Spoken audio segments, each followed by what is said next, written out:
अस्सलामुअलैकुम, welcome to star centre students. इस्लामियात सूरत ताहा की मुकम्मल हलशुदा मश्क मैंने आपको दी है।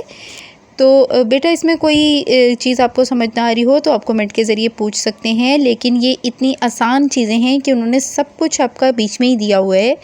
और इसमें जो उन्होंने आखिर पे आयात का तर्जुमा आप लोगों से पूछा है कि इन आयात का तर्जुमा दें, लिखने के लिए आपको आएगा, वो आपके इसी वाले सारी सूरत के अंदर ही मौजूद हैं और मैंने वो मेंशन कर दिए हैं। तो बेटा आपने इसको साथ साथ शुरू से ध्यान से करना है, क्योंकि आपकी दो बुक्स हैं और इसमें एक एक लफ्ज़ आपने ध्यान से पढ़ना है।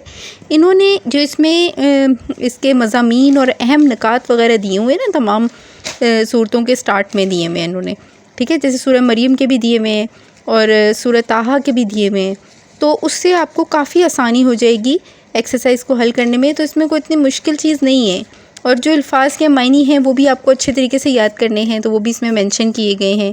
तो मुझे इजाज़त दीजिए, अल्लाह हाफ़िज़।